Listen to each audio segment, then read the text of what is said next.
Oke. Assalamualaikum warahmatullahi wabarakatuh.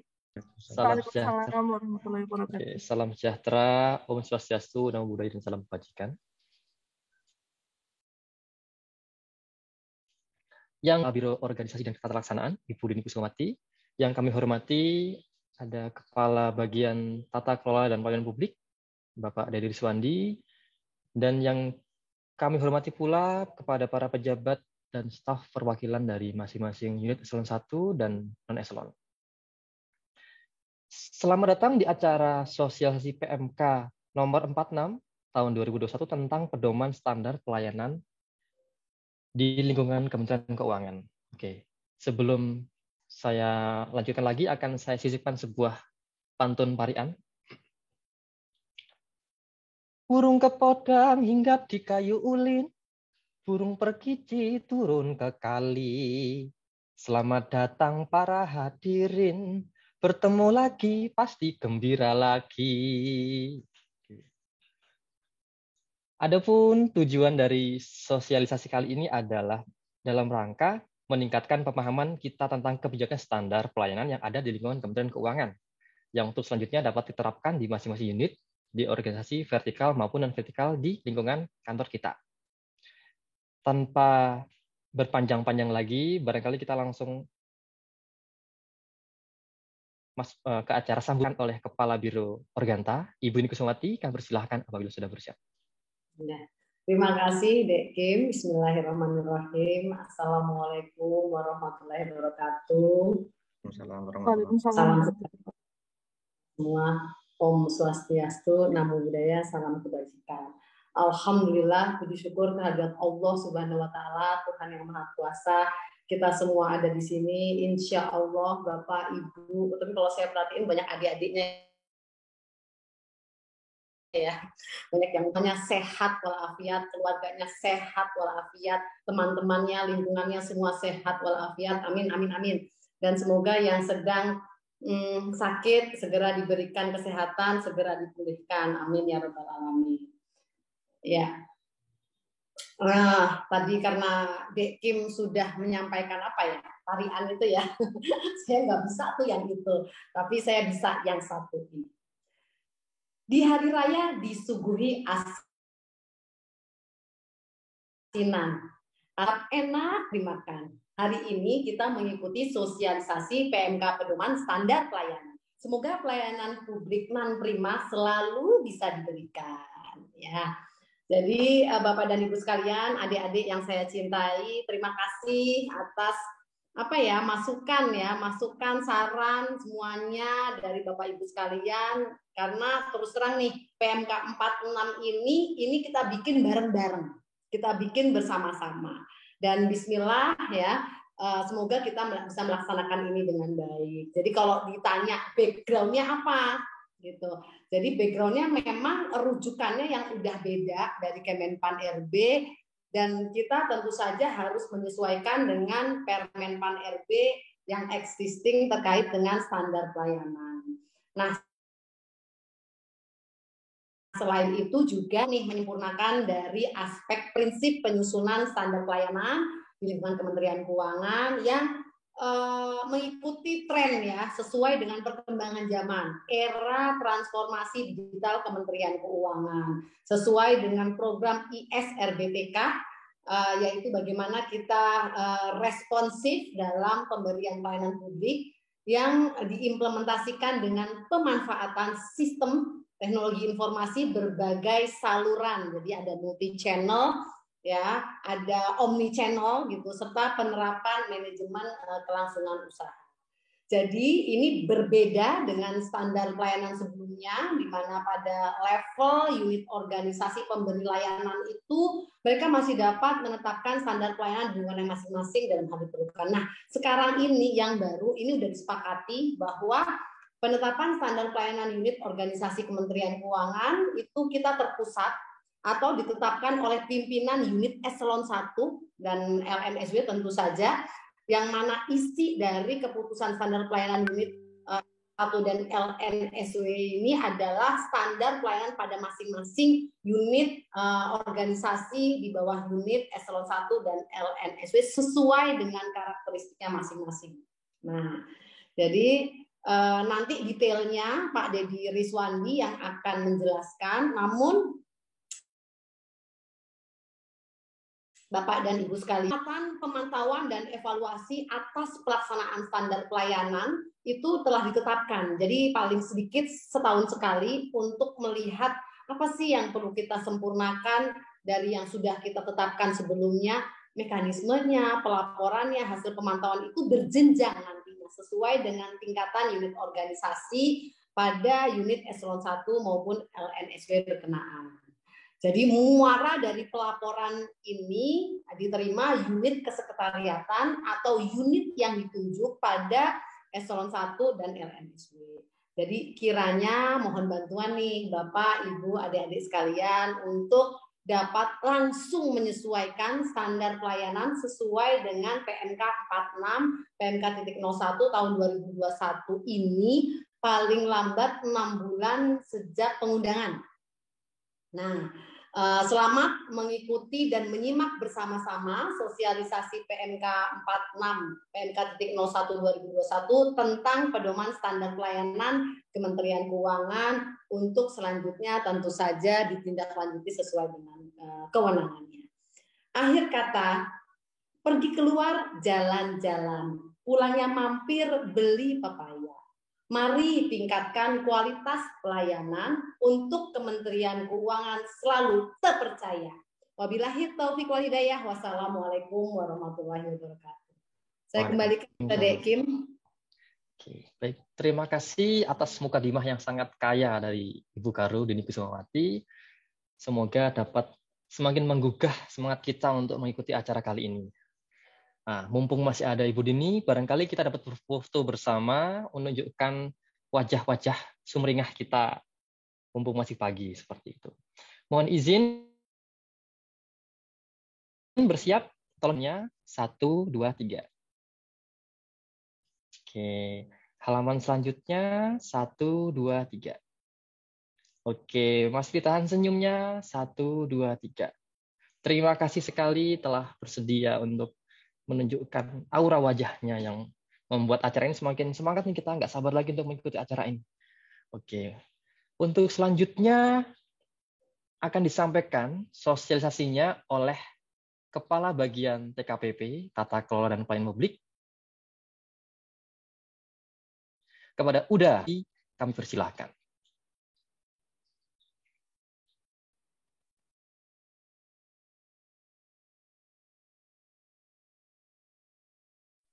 Terima kasih Mas Hakim.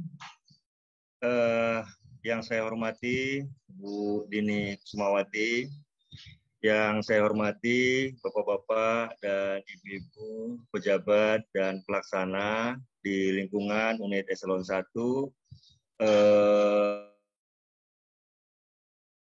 dan LNSW. Assalamualaikum warahmatullahi wabarakatuh. Salam sejahtera bagi kita semua. Bapak-bapak dan ibu-ibu semuanya, pertama-tama marilah kita panjatkan ya puji dan syukur kehadirat Allah Subhanahu wa taala yang telah melimpahkan rahmat dan karunia-Nya kepada kita sehingga kita dapat berkumpul pada hari ini. Bapak-bapak dan ibu-ibu semuanya, ini sesi ini kita akan melakukan sosialisasi terkait standar pelayanan dengan telah ditetapkannya PMK nomor 46 ya tahun 2021. Next, Mas Hakim atau Mbak Endang ya? Mas Kolil, Pak. Mas Kolil ya. Ini outline yang akan kami sampaikan sebagai bahan paparan di sosialisasi. Yang pertama adalah latar belakang, maksud dan tujuan. Kemudian nanti masuk pada dasar hukum dan urgensi ya, kita membentuk peraturan ini. Kemudian yang ketiga, ini konsep standar pelayanan di Kementerian Keuangan dan matriks perbedaan dengan PMK 88 2013. Kemudian yang selanjutnya di nomor 4, ini isu-isu ya yang terkait dengan ORI dan SKPL. Karena bagaimanapun ORI dan SKPL itu salah satu yang dilihat adalah standar pelayanan yang dilakukan oleh organisasi. Serta nanti things to do ya. Baik, ini Bapak-Bapak dan Ibu-Ibu semuanya, ini terkait latar belakang ya. Latar belakang, maksud tujuan, kita menetapkan kembali standar pelayanan yang ada di lingkungan Kementerian Keuangan. Ini sebagaimana Bapak-Bapak dan Ibu-Ibu ketahui, sebelumnya ini di dalam standar pelayanan kita itu mengacu pada Permenpan ya, Permenpan nomor 96 ya, 36 ya, tahun 2012 ya. 36 2012.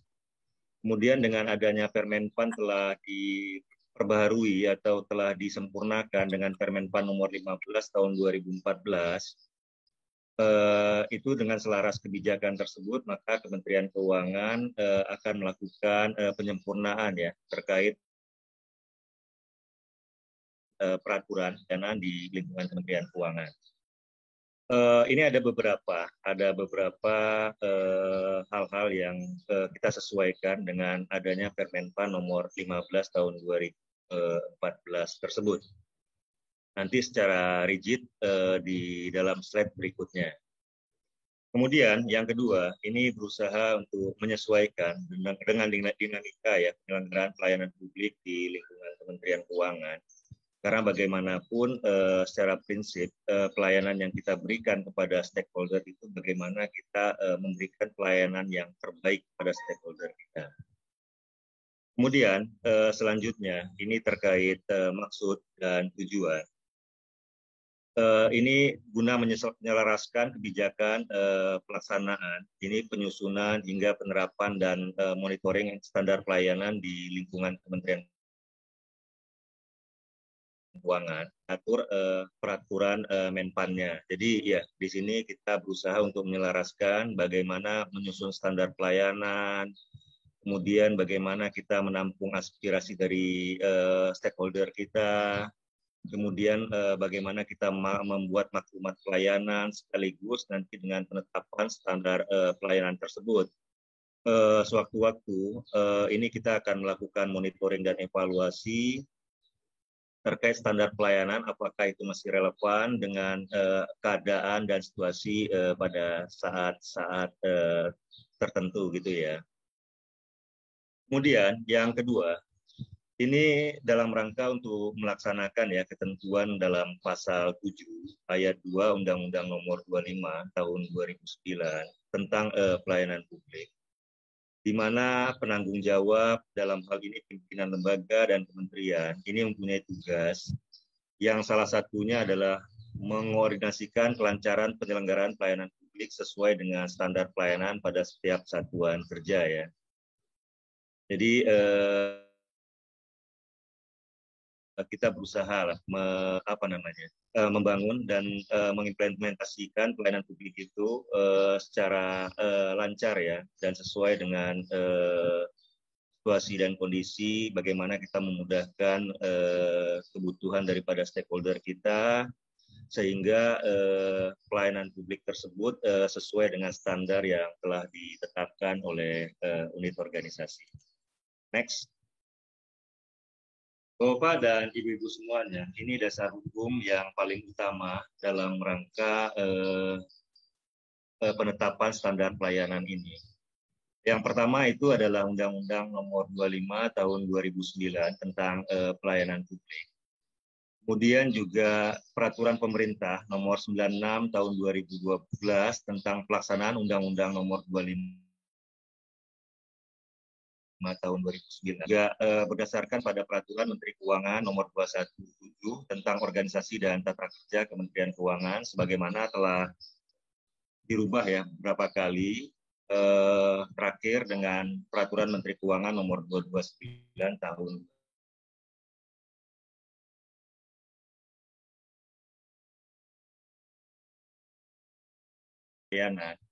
Di sini juga kita telah memasukkan rujukan dari Permenpan ya, nomor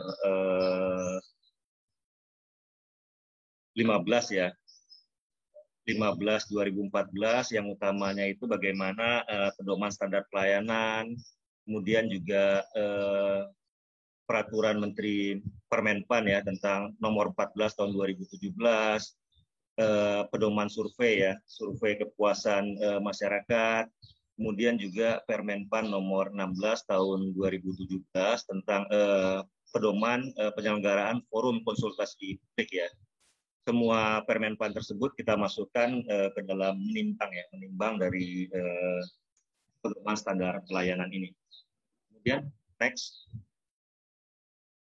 Bapak dan Ibu-ibu semuanya, ini urgensi ya, urgensi kita menetapkan pedoman standar pelayanan tersebut.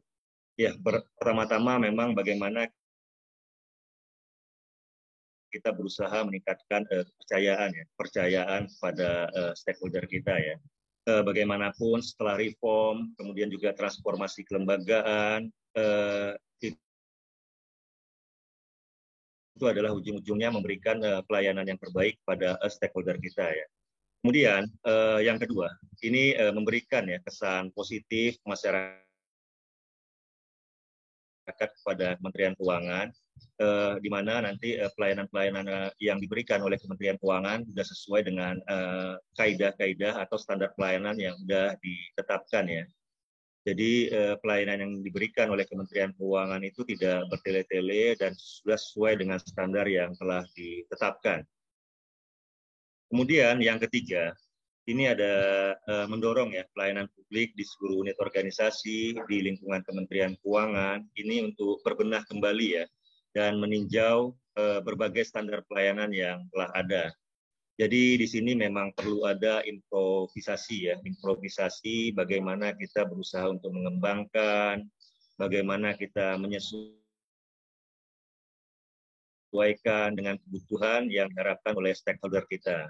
Itu bisa juga kita dapatkan dari masukan-masukan dari stakeholder, begitu juga nanti kita berusaha meringkas layanan yang kita berikan dengan menggunakan IT yang semakin maju gitu ya.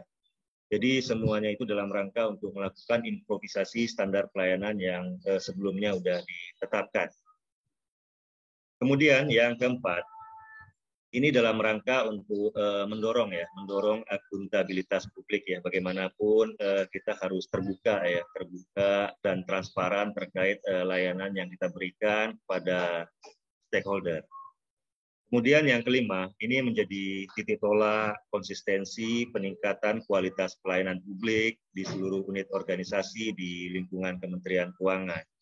Jadi dengan ada standar pelayanan tersebut, itu menunjukkan konsistensi kita dalam rangka untuk meningkatkan kualitas pelayanan yang telah diberikan kepada stakeholder oleh unit organisasi ya.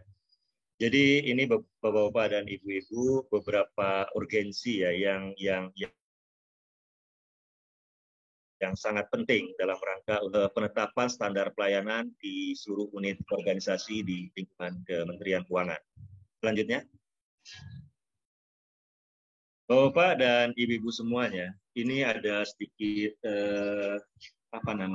tambahan ya dalam konsep standar pelayanan Kementerian Keuangan. Ini memisahkan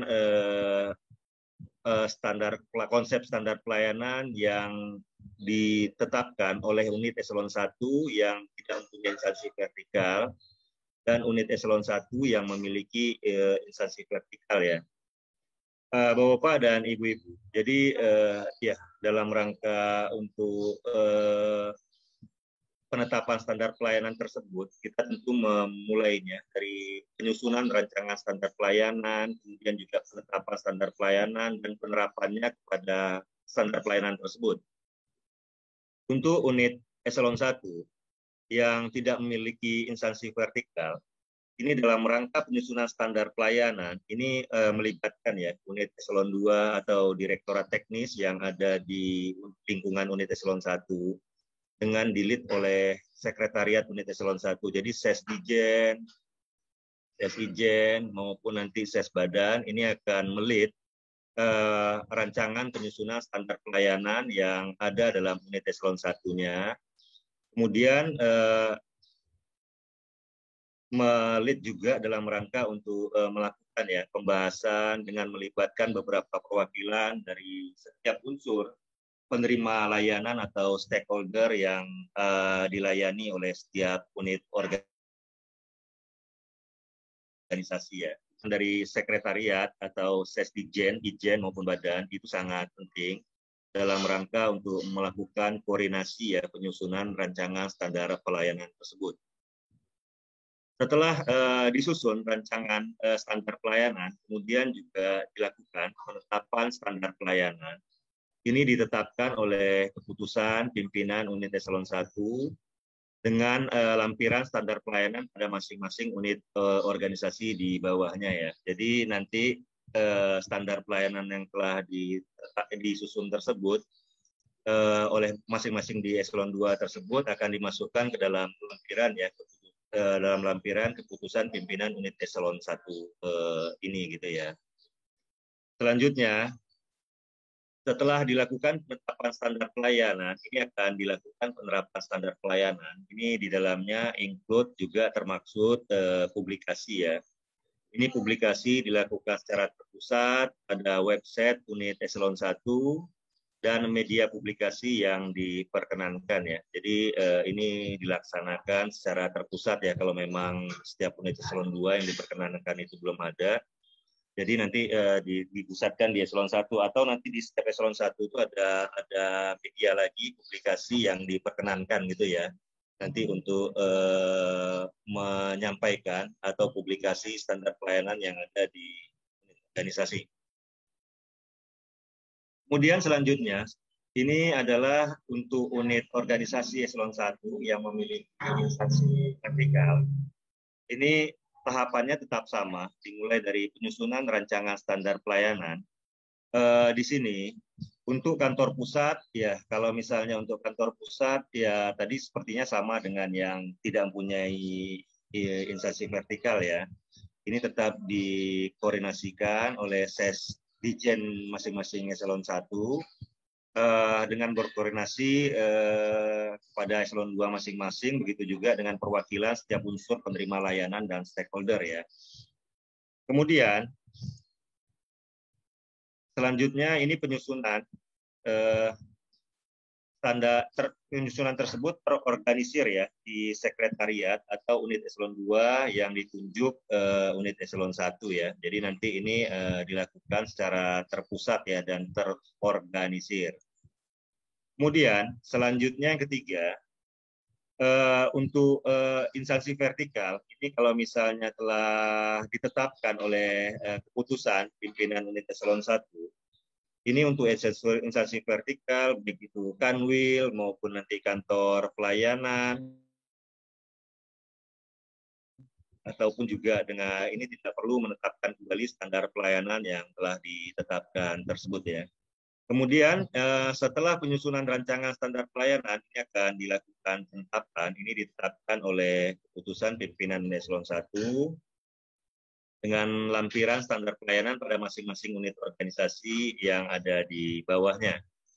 Kemudian juga sama, ini publikasi juga dilakukan secara terpusat pada website unit eselon 1. Dengan masing-masing kantor bisa membuatkan website sendiri ya, seperti DJBC dan DJ Perben. Ini tempat publikasi di kantor layanan ya. Jadi ini juga diperkenankan untuk dilakukan publikasi terkait standar pelayanan yang telah ditetapkan tersebut. Next.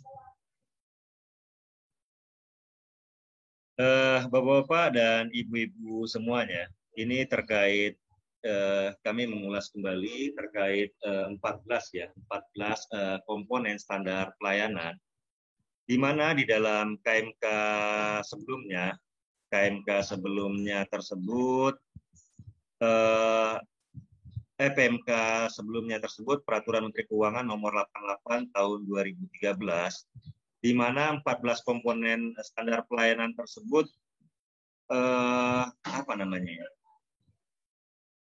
terdiri dari satu gitu ya, nggak dibuat kelompok seperti saat ini gitu ya.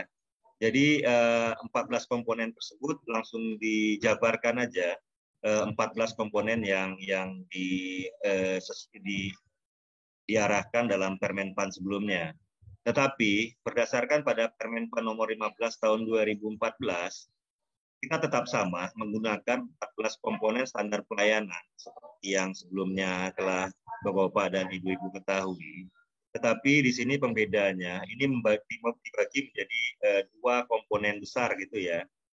Jadi ada komponen standar pelayanan yang ini terkait service delivery ya. Kemudian juga komponen standar pelayanan yang terkait dengan manufacturing ya. Jadi di sini 14 komponen tersebut tersebar berdasarkan pada dua komponen besarnya tersebut. Dari yang pertama, ini terkait komponen standar pelayanan, ini terkait dengan proses penyampaian pelayanan atau service delivery. Di sini yang pertama adalah persyaratan ya. Ini Bapak-bapak dan Ibu-ibu, sebagaimana diketahui, ini persyaratan ini meliputi dokumen ya, dokumen, barang, atau hal-hal lain yang harus dipenuhi dalam pengurusan suatu jenis layanan. Baik persyaratan administrasi. Kemudian yang kedua, ini yang telah dibakukan ya oleh yang dibakukan bagi penerima layanan. Ya. Kemudian yang ketiga adalah jangka waktu layanan. Jangka waktu layanan ini adalah yang diperlukan untuk menyelesaikan seluruh proses pelayanan publik dari setiap jenis layanan ya. Jadi berapa lama waktu yang kita gunakan dalam rangka untuk menyelesaikan layanan tersebut. Kemudian yang keempat, ini adalah biaya atau tarif ya. Ini yang dikenakan kepada penerima layanan dalam mengurus dan atau memperoleh pelayanan publik dari organisasi ya, penyelenggara pelayanan publik yang besarnya ditetapkan dengan mempertimbangkan masukan dari masyarakat ya. Jadi di sini adalah biaya atau tarif yang diperkenankan untuk layanan yang kita berikan. Kemudian selanjutnya adalah produk layanan. Ini merupakan hasil pelayanan ya, merupakan hasil pelayanan publik yang diberikan dan diterima ya penerima layanan sesuai dengan ketentuan yang ditetapkan ya. Kemudian selanjutnya yang nomor 6 adalah penanganan pengaduan saran dan masukan. Ini berupa tata cara pelaksanaan pengaduan dan tindak lanjut ya. Tindak lanjut atas pengaduan dari kendaraan pelayanan publik yang kita berikan. Ini adalah 6 elemen ya, 6 komponen yang dimasukkan ke dalam komponen besar service delivery. Kemudian selanjutnya komponen yang kedua adalah komponen standar pelayanan yang terkait dengan proses pengelolaan pelayanan atau manufacturing ya. Di sini ada 8 komponen. Yang pertama adalah dasar hukum ya. Ini dasar hukum ini berupa ketentuan-ketentuan ya, peraturan perundang-undangan yang menjadi dasar ya daripada penyelenggaraan pelayanan publik yang kita berikan.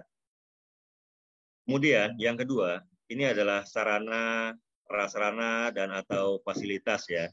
Ini berupa peralatan dan fasilitas yang diperlukan ya dalam penyelenggaraan pelayanan publik, termasuk peralatan dan fasilitas pelayanan publik bagi kelompok rentan ya. Jadi kelompok-kelompok disabilitas juga dimasukkan terkait hal-hal yang diperlukan dari sarana dan prasarana yang ada gitu ya. Kemudian selanjutnya adalah kompetensi pelaksana. Pelaksana pelayanan publik di sini berupa kemampuan yang harus ya dimiliki oleh pelaksana pelayanan publik. Di situ juga meliputi pengetahuan apa sih yang harus dibutuhkan oleh pelaksana tersebut.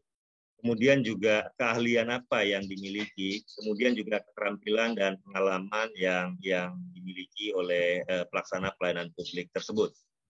Jadi semuanya di sini dijelaskan dalam kompetensi pelaksana tersebut. Selanjutnya yang keempat ini adalah pengawasan ya, pengawasan internal. Di sini berupa sistem pengendalian ya, pengawasan langsung yang dilakukan oleh pimpinan organisasi penyelenggara publik atau atasan langsung pelaksana pelayanan publik.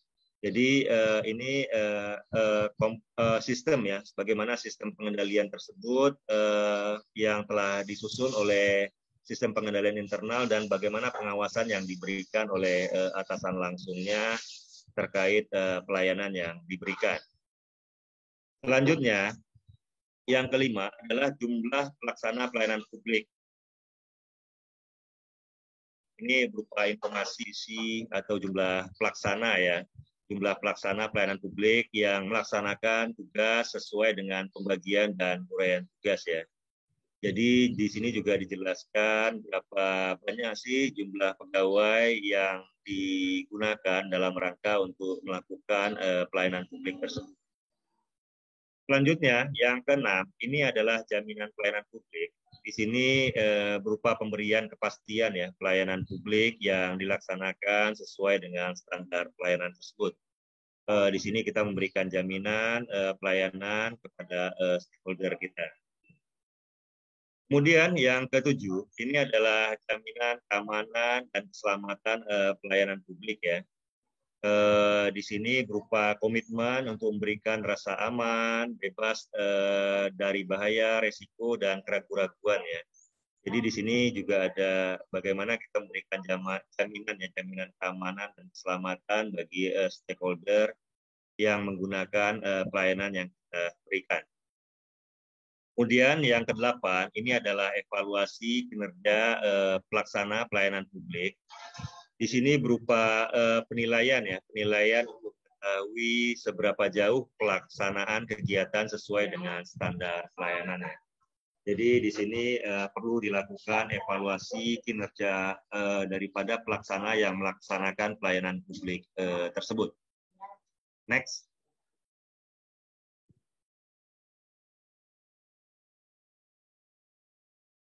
Bapak dan semuanya, ini terkait mekanisme ya, penetapan standar pelayanan ya. Di sini tadi sebagian sudah saya jelaskan juga ya, ini terkait penyusunan rancangan standar pelayanan. Ini bagaimana kita menyusun ya rancangan standar pelayanan pada unit organisasi di bawah unit eselon 1 dan LNSW yang berkenan yang dilakukan oleh unit eselon 2 yang memiliki tugas dan fungsi terkait kesekretariatan atau unit eselon 2 yang ditunjuk dan ditugaskan ya. Jadi penyusunan rancangan standar pelayanan tersebut nanti akan dilakukan, dikoordinir oleh sekretariat ya unit eselon 1, sekretariat unit eselon 1 maupun nanti atau eselon 2 yang melaksanakan tugas dan fungsi kesekretariatan pada masing-masing unit eselon 1. Kemudian setelah ada penyusunan rancangan standar pelayanan, itu perlu dilakukan ya tahapan berikutnya, yaitu pembahasan rancangan standar pelayanan. Di sini dengan mengikutsertakan, mengundang masyarakat dan pihak terkait yang dilakukan oleh unit eselon 2 yang memiliki tugas dan fungsi sekretariatan atau unit eselon 2 yang ditunjuk atau ditugaskan, dengan juga melibatkan unit eselon 2 yang akan disusun rancangan standar pelayanannya ya. Jadi di sini memang ada kolaborasi dari lead atau koordinir pelaksanaan kegiatan dengan eselon 2 teknis yang memberikan standar pelayanan, begitu juga nanti dengan masyarakat atau stakeholder yang menggunakan jasa layanan yang diberikan oleh unit organisasi tersebut ya. Jadi di sini memang ada kesepakatan dalam rancangan standar pelayanan tersebut. Ini bisa dilakukan dalam bentuk public hearing atau FGD ya, FGD dalam rangka untuk penyusunan atau pembahasan rancangan standar pelayanan tersebut.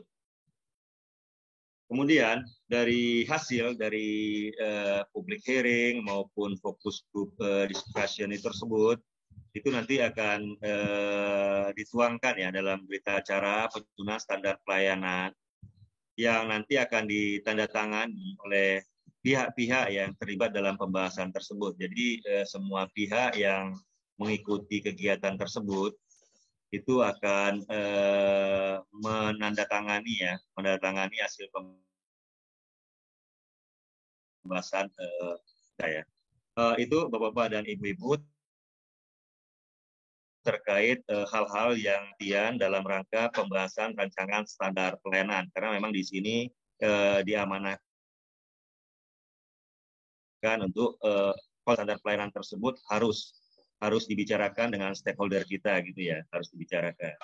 Kemudian setelah tahapan kedua pembahasan rancangan standar pelayanan, selanjutnya akan dilakukan penetapan rancangan standar pelayanan. Ini seperti yang saya sampaikan sebelumnya. Ini ditetapkan dalam keputusan pimpinan unit eselon 1 dan atau LNSW ya. Bapak dan Ibu-ibu semuanya, di sini ada beberapa catatan juga. Ini terkait masyarakat ya dan pihak yang terkait dengan standar pelayanan tersebut. Ini ada beberapa kriteria. Yang pertama, ini pihak yang berkedudukan sebagai penerima manfaat pelayanan publik ya. Jadi di sini memang pihak-pihak yang merasakan daripada penerima manfaat pelayanan publik yang diberikan oleh unit organisasi ya. Kemudian itu juga tokoh masyarakat, akademisi, atau pengusaha organisasi profesi, lembaga swadaya masyarakat, dan atau lembaga negara yang punya kewenangan mengawasi penyelenggara pelayanan publik ya. Ini bisa juga kita mengundang tokoh-tokoh masyarakat ya, akademisi, kemudian juga organisasi profesi dalam rangka untuk pembahasan tersebut. Kemudian selanjutnya, yang ketiga adalah pihak yang memiliki kompetensi, ini terkait dengan isu atau permasalahan yang akan dibahas dalam hal diperlukan ya. Ini dalam hal diperlukan, ini bisa juga mengundang pihak-pihak yang memiliki kompetensi terkait dengan standar pelayanan yang akan dibahas oleh unit organisasi. Next. Bapak dan Ibu-ibu semuanya, ini adalah beberapa matriks ya, matriks perbedaan MK 88 dengan 88 tahun 2013 dengan PMK kita yang terbaru gitu ya Bapak dan Ibu-ibu. Di sini perbedaan pertama dari hal tersebut, pertama itu dari sisi judul ya. Dari sisi judul, kalau dulu di PMK 88, PMK 01 2013, ini judulnya adalah penyusunan, penetapan, dan penerapan di lingkungan Kementerian Keuangan. Tapi dalam PMK yang terbaru, PMK 46 2021, ini adalah pedoman standar pelayanan di lingkungan Kementerian Keuangan. Jadi ini ada sedikit perbedaan daripada redaksi judul dari PMK tersebut. Yang kedua, ini ada dasar hukum. Dasar hukumnya dulu PMK 88 itu mengacu pada nomor 36 tahun 2012 tentang petunjuk teknis, penyusunan, penetapan, dan penerapan standar pelayanan. Selanjutnya ini PMK nomor 46 ini mengacu pada Permenpan ya, Permenpan RB nomor 15 tahun 2014 tentang pedoman standar pelayanan ya. Selanjutnya juga yang saya sampaikan sebelumnya ini ditambah juga dengan Permenpan terkait pelaksanaan survei kepuasan masyarakat ya SKM sekaligus dengan Permenpan pelaksanaan forum konsultasi publik. Jadi di Permenpan PMK yang terbaru nomor 46 2021 ini sudah mengakomodir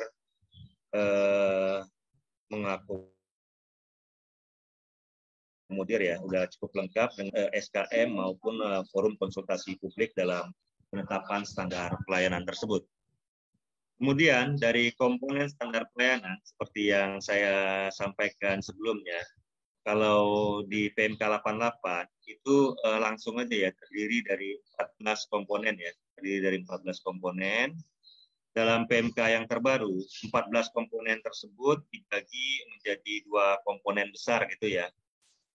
Komponen service delivery dengan 6 komponen dan komponen manufacturing dengan 8 komponen ya. Jadi ini yang membedakan antara komponen-komponen yang ada dalam PMK tersebut ya. Tapi secara prinsip komponen-komponennya adalah tetap sama. Di sini cuma pengelompokannya saja. Ini secara lebih lengkap ya Bapak dan Ibu-Ibu. Yang seperti saya jelaskan sebelumnya ya. Ini terkait masing-masing komponen. Kalau sebelumnya ini mungkin yang sebelah kiri yang evaluasinya di enter sedikit ya. Jadi ada 14 ya. 14 komponen di dalam PMK 88. Itu juga dalam PMK 46 itu ada 6 komponen dalam service delivery dan 8 komponen manufacturing. Selanjutnya, next. Selanjutnya ini ada prinsip ya, prinsip. Kalau sebelumnya Bapak-Bapak dan Ibu-Ibu sudah mengetahui ya, prinsip dari PMK di 88 tersebut adalah sederhana, konsistensi, partisipatif, akuntabel, berkesinambungan, transparan, dan keadilan. Sekarang di dalam PMK yang terbaru, di dalam PMK 46 tersebut, prinsip dalam penerapan standar pelayanan tersebut adalah sederhana ya. Sederhana ini bagaimana kita nanti menyusun ya atau mengimplementasikan standar pelayanan tersebut ini mudah dimengerti ya, mudah dimengerti, diikuti, dilaksanakan dan diukur dengan prosedur yang jelas ya, serta kejelasan biaya tarif bagi masyarakat maupun organisasi penyelenggaraan publik ya. Jadi ya kita membuat konsepnya itu standar pelayanan itu sederhana tapi sudah jelas hal-hal yang kita maksudkan dalam komponen standar pelayanan tersebut. Kemudian yang kedua, ini adalah partisipatif ya. Ini partisipatif yang diimplementasikan melalui penyusunan standar pelayanan. Ini bagaimana kita melibatkan masyarakat ya dan pihak-pihak yang terkait untuk melakukan pembahasan bersama sehingga mendapatkan keselarasan ya atas dasar komitmen atau hasil kesepakatan ya. Jadi standar pelayanan tersebut tetap maksudnya menerima masukan daripada masyarakat dan pihak terkait ya yang merasakan daripada pelayanan yang kita berikan. Kemudian yang ketiga ini adalah akuntabel ya. Akuntabel ini yang diimplementasikan melalui substansi standar pelayanan yang dapat dilaksanakan dan dipertanggungjawabkan ya kepada masyarakat. Selanjutnya ini adalah berkelanjutan. Berkelanjutan ini diimplementasikan ya melalui perbaikan standar pelayanan secara terus-menerus ya. Tadi sudah saya sampaikan juga. Ini perlu ada improve ya, improve bagaimana ini standar pelayanan yang sudah kita tetapkan sebelumnya itu kita improvisasi, ini disesuaikan dengan kondisi yang ada saat ini maupun nanti kebutuhan daripada stakeholder kita. Kemudian selanjutnya adalah keadilan dan inklusivitas ya. Ini diimplementasikan melalui penerapan standar pelayanan yang dapat menjamin bahwa pelayanan publik mampu menjangkau semua masyarakat dengan berbagai status ekonomi ya, gender, usia, jarak, lokasi, geografis, dan perbedaan kapabilitas fisik dan mental ya. Jadi memang kita sudah menambahkan prioritas ya. Jadi bagaimana nanti standar pelayanan tersebut kita lakukan kepada seluruh lapisan masyarakat ya tanpa membedakan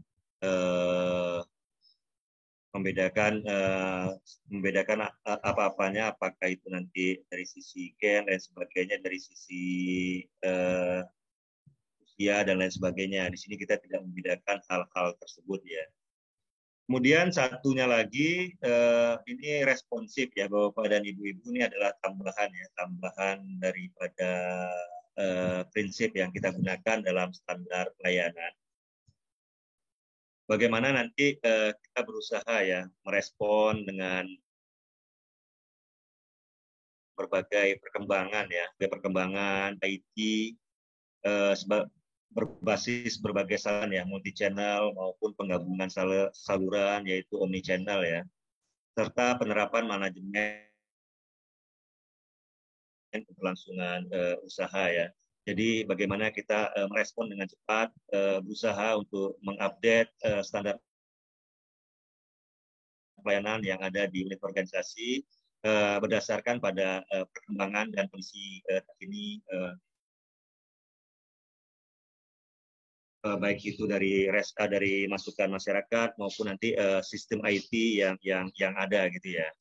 Jadi di sini prinsip-prinsip yang ada dalam PMK 46/2021. Selanjutnya, Bapak dan Ibu-ibu semuanya, ini proses penyusunan, pembahasan, rancangan, penetapan, dan penerapan. Ini kalau yang lama, ini perlu kita lakukan perubahan ya. Ini disesuaikan dengan perkembangan zaman, dengan mengakomodir ya, yang saya sampaikan tadi, prinsip responsifnya ya, mengakomodir perkembangan teknologi informasi, ini sebagai sarana penunjang ya, sarana penunjang layanan, sehingga nanti dapat mempermudah ya proses penyusunan dan peningkatan kemandirian unit pelayanan dalam penyusunan standar pelayanan ya. Di dalam PMK yang terbaru tersebut ini sudah diakomodir hal-hal tersebut. Di sini juga menambahkan ya penguatan peran masyarakat dalam pembahasan rancangan-rancangan standar pelayanan tersebut. Kemudian juga penjelasan dan pembagian yang lebih jelas dalam penyusunan, pembahasan rancangan, penetapan dan penerapan bagi organisasi ya, holding type organization. Selanjutnya, Bapak dan Ibu-ibu semuanya, ini terkait salah satu ya survei ORI ya. Ini survei ORI ini kan bagaimana ya, bagaimana melakukan penilaian ya, penilaian kepatuhan terkait standar pelayanan ya, dan kompetensi penyelenggaraan pelayanan ya. Jadi nanti pelayanan-pelayanan yang diberikan oleh atau standar pelayanan yang sudah ditetapkan oleh unit organisasi itu akan dilakukan ya survei-survei. Ini salah satunya adalah survei ORI. Begitu juga nanti tahapan berikutnya adalah SKPL Kementerian SKPL Kemenku 2000. Baik, ini pertama ini terkait survei ORI. Yang pertama ini pelayanan publik itu harus melindungi ya, memajukan dan mencerdaskan ya. Ini bagaimana ya saya sampaikan prinsip ini bagaimana dalam rangka untuk menyesuaikan lah dengan kebutuhan daripada stakeholder. Bagaimana kita nanti stakeholder yang menggunakan pelayanan yang kita berikan itu merasa terlindungi dan bagaimana nanti pelayanan yang kita berikan tersebut dapat memajukan dan mencerdaskan gitu ya. Jadi ini beberapa prinsip gitu ya terkait survei ORI tersebut. Kemudian yang kedua, ini beberapa hal yang perlu kita lihat dalam pelaksanaan survei ORI tersebut. Ini adalah komponen layanan yang baru ya. Apa-apa aja komponen layanan yang baru dilakukan oleh unit organisasi ya. Kemudian juga di dalamnya itu juga menampung inovasi-inovasi yang dilaksanakan oleh unit organisasi. Kemudian juga ketersediaan ya informasi prosedur dan tata cara penyampaian pengaduan. Bagaimana sih tata cara penyampaian pengaduan itu yang benar gitu ya dan sesuai dengan peraturan. Itu juga ketersediaan pelayanan khusus bagi pengguna berkebutuhan khusus atau disabilitas, Dan selanjutnya ini ketersediaan sarana khusus bagi pengguna berkebutuhan khusus tersebut ya. Ini disesuaikan dengan ketersediaan visi dan misi daripada unit organisasi ya. Bapak dan Ibu-Ibu semuanya, selanjutnya ini terkait survei tersebut. Ini mekanisme yang akan digunakan itu bisa menggunakan kuesioner ya, bisa menggunakan kuesioner, juga melakukan wawancara langsung ya, wawancara langsung pada responden. Dan begitu juga nanti bisa dilakukan observasi ya. Observasi ini akan dilakukan melalui mystery solving ya. Kemudian selanjutnya, opini Ombudsman akan memiliki kedudukan yang sama ya Bapak dan Ibu-Ibu dengan opini BPK pada tahun 2023 ya. Jadi nanti hasil rekomendasi dari survei ORI tersebut itu memiliki kedudukan yang kedudukan yang sama ya dengan opini BPK ya. Bapak dan Ibu-Ibu semuanya, dari survei ORI tersebut, ini variabel penilaian yang akan dilakukan. Di sini adalah ini adalah standar pelayanan ya Bapak dan Ibu-Ibu. Yang kedua adalah maklumat pelayanan, kemudian sistem informasi pelayanan publik. Kalau kita lihat 1, 2, 3 ini sesuai dengan standar pelayanan yang nanti akan Bapak-Bapak dan Ibu-Ibu sesuaikan berdasarkan pada PMK kita yang terbaru. Jadi memang standar pelayanan maklumat ini sangat penting Bapak-Bapak dan Ibu-Ibu semuanya. Salah satunya dalam rangka mengantisipasi survei ORI di 2021 ini. Kemudian variabel penilaian dari ORI tersebut juga meliputi sarana, prasarana, dan fasilitas. Selanjutnya ini pelayanan-pelayanan khusus ya untuk pengguna berkebutuhan khusus.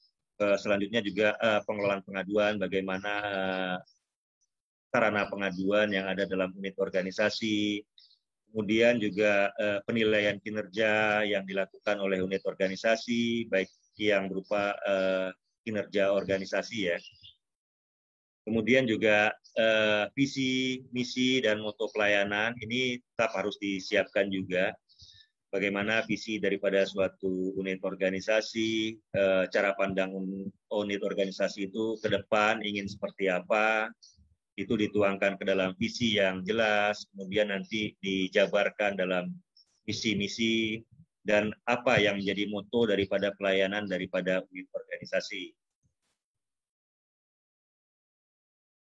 Kemudian adalah atribut dan pelaksanaan pelayanan terpadu yang ada di unit organisasi. Ini ada beberapa variabel ya yang dilakukan penilaian dalam survei ORI tersebut. Next. Bapak dan Ibu-Ibu, ini terkait SKPL Kementerian Keuangan tahun 2021, ini kami merefresh kembali. Sebelumnya ini sudah kita lakukan juga ya. Kick off dan sosialisasi dengan seluruh unit eselon 1. SKPL Kementerian Keuangan ini target kita di tahun 2021 adalah 4,32 ya.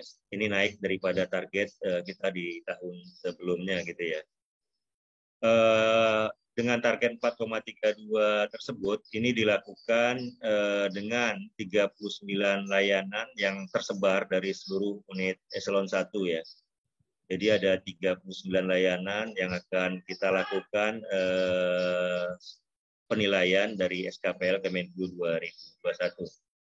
Kami refresh kembali. Di sini ada 11 unit eselon 1 di lingkungan Kementerian Keuangan dari Dirjen, kemudian juga dari Dirjen, begitu juga nanti dari Dirjen maupun badan-badan gitu ya. Dan plus nanti LNSW ya. Ini survei SKPL ini akan dilakukan di 6 kota ya, di 6 kota dengan domainnya tetap di Jakarta. Nanti juga akan dilakukan penilaian di Medan, Surabaya, Makassar, Balikpapan, dan Ambon ya. Ini secara ringkas terkait nanti proses pengumpulan data SKPL yang insya Allah ya Insya Allah ini akan kita lakukan di tanggal 2 Juni ya, Juni sampai nanti di akhir Juli ya. Bapak dan Ibu-Ibu semuanya, ini terkait perkembangan ya daripada pelaksanaan SKPL yang telah kita lakukan di lingkungan Kementerian Keuangan. Ini dalam rangka tahap persiapan, ini kita udah melakukan persiapan dengan melakukan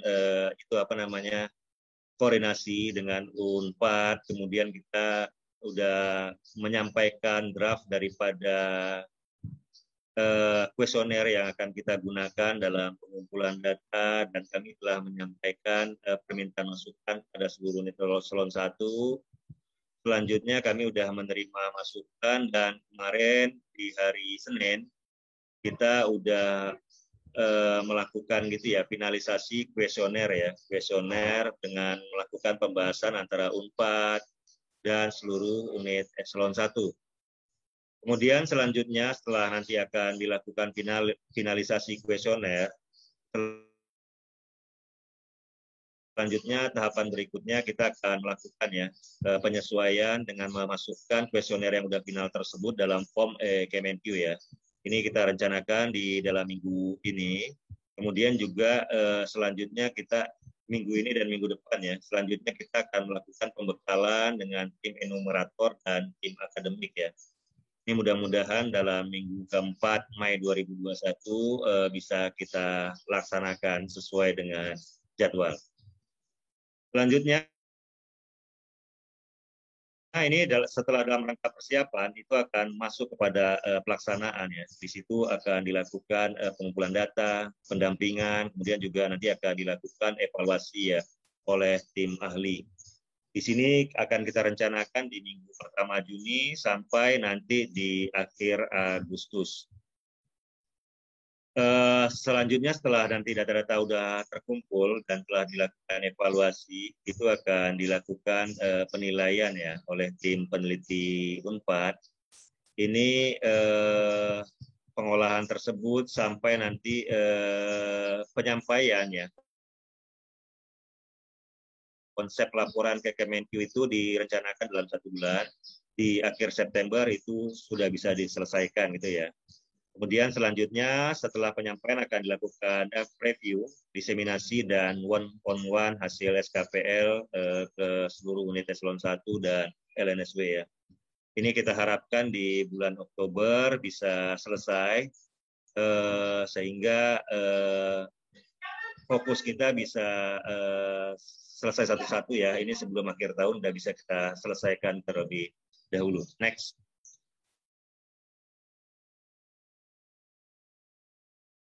Bapak-bapak dan ibu-ibu semuanya, ini things to do ya, survei ORI dan SKPL Kemenkyu tahun 2021. Bapak-bapak dan ibu-ibu, ini yang pertama, ini bagaimana sih kita menjaga ya, selalu menjaga kesinambungan intimasi kita ya dengan stakeholder ya.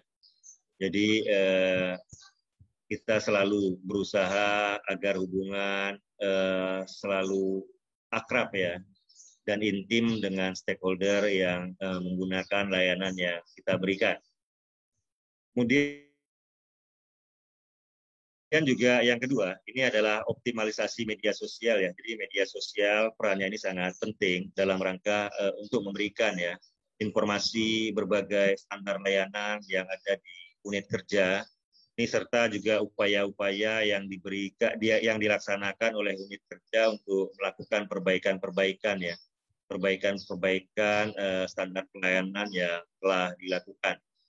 Jadi di sini peran daripada media sosial tersebut sangat besar sekali ya untuk menginformasikan hal-hal yang terupdate yang telah dilakukan oleh unit organisasi. Yang ketiga, Bapak-bapak dan Ibu-ibu, ini mempersiapkan ya unit kerja ini bagaimana dipersiapkan dengan sebaik mungkin ya untuk menyongsong ya survei-survei yang akan segera dilakukan di seluruh unit organisasi ya. Itu dalam rangka penilaian ORI, SKPL, dan lain-lain. Ini karena adanya observasi ya berbasis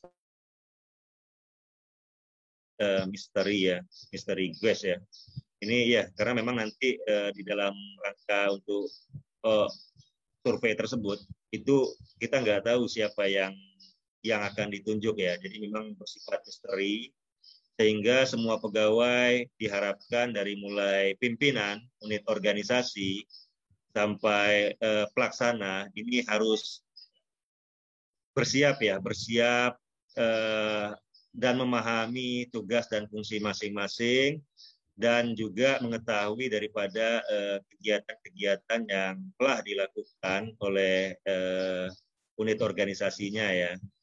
Sekaligus juga selalu bersikap ramah ya dalam rangka untuk memberikan pelayanan yang diberikan pada stakeholder kita ya. Selanjutnya Bapak-Bapak dan Ibu-Ibu, ini tolong dipastikan ya, ini respon time ya, saluran pengaduan yang resmi dan diketahui oleh pengguna layanan dan optimal ya, ditindaklanjuti secepat mungkin ya. Jadi bagaimanapun keluhan daripada stakeholder atau pengaduan daripada stakeholder itu, kita sebagai unit organisasi selalu merespon ya, memberikan respon yang cepat. Dan selanjutnya kita juga menindaklanjuti itu dengan secepat mungkin ya. Selanjutnya ini Bapak-Bapak dan Ibu-Ibu semuanya, ini things to do ya, penyesuaian dengan PMK ya, pedoman standar pelayanan. Jadi ini memang ada dua yang pertama ini things to do survei ORI ya dan SKPL, dan selanjutnya adalah things to do penyesuaian dengan PMK pedoman standar pelayanan. Bapak dan Ibu-Ibu semuanya, dengan telah ditetapkan PMK 46/2021, kami mengharapkan Bapak dan Ibu-Ibu segera ya melakukan penyesuaian ya dari CAP standar pelayanan yang telah ada di unit organisasi Bapak dan Ibu-Ibu, menyesuaikan dengan PMK kita yang terbaru ya. Ini paling lambat 6 bulan setelah pengundangan ya. Ini jadi pengundangannya kan ini di bulan Mei ya. Kami mengharapkan nanti di sekitar bulan November ya Mas Danang ya. November ini udah selesai semuanya ya. Kami mohon bantuan Bapak-Bapak dan Ibu-Ibu semuanya dalam rangka penyesuaian daripada CAP standar pelayanan yang telah ada dalam setiap unit eselon 1 Bapak-Bapak dan Ibu-Ibu ada gitu ya. Yang kedua, ini selalu ya melakukan pemantauan dan evaluasi pada tiap jenis layanan. Ini secara berkala, paling sedikit 1 tahun sekali oleh organisasi penyelenggara pelayanan publik ya. Jadi jenis layanan yang diberikan oleh unit organisasi itu harus selalu dilakukan pemantauan ya dan evaluasi. Ini paling lama, paling sedikit itu 1 tahun sekali ya Bapak dan Ibu-Ibu ya. Jadi sehingga kita berusaha menyesuaikan apakah ini masih relevan apa enggak jenis layanan tersebut pada stakeholder. Bapak dan Ibu-Ibu, ini yang ketiga, ini tools ya pemantauan dan evaluasi. Ini yang saya sampaikan tadi di terkait standar pelayanan. Ini juga menyangkut kepada survei ya, dapat berupa survei kepuasan masyarakat, juga nanti analis dokumen, wawancara, dan atau observasi ya. Jadi standar pelayanan tersebut memang sangat penting sekali karena memang nanti ini merupakan sumber daripada penilaian yang selanjutnya ada dilaksanakan oleh Kementerian PAN dan RD maupun dari Kementerian Keuangan. Jadi memang ini merupakan salah satu komponen ya daripada penilaian tersebut. Selanjutnya, yang keempat, ini laporan hasil pemantauan dan evaluasi standar pelayanan. Ini disampaikan kepada pimpinan unit eselon 2 yang memiliki tugas dan fungsi terkait sekretariatan atau unit eselon 2 yang ditunjuk atau ditugaskan secara berjenjang ya. Ini bagi organisasi penyelenggara pelayanan publik pada unit eselon 1 berkenaan dan pimpinan unit yang ditunjuk ditugaskan bagi unit organisasi non-eselon yang berkedudukan di bawah dan bertanggung jawab kepada Menteri Keuangan. Jadi, laporan pemantauan yang telah dilakukan ini harus disampaikan secara berjenjang sampai nanti disampaikan ke tingkat kantor pusat gitu ya. Itu kalau mempunyai unit organisasi yang memiliki instansi vertikal ya. Begitu juga nanti berjenjangnya dari setiap unit eselon 2 nanti yang ditunjuk menyampaikan kepada pejabat atau pegawai atau unit organisasi yang ditunjuk oleh pimpinan unit eselon 1 ini untuk LNSW maupun nanti sekretariat eselon 1 yang ada di unit eselon 1 yang tidak memiliki instansi vertikal gitu ya. Jadi ini secara berjenjang dilakukan penyampaian laporan daripada pemantauan tersebut. Selanjutnya next.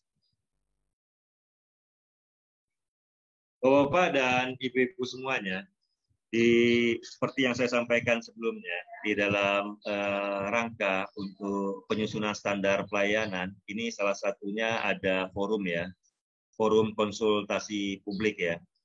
Apa sih forum konsultasi publik? Ini akan dijelaskan bahwa setiap unit eselon 1 dan LNSW agar melaksanakan forum konsultasi publik ya.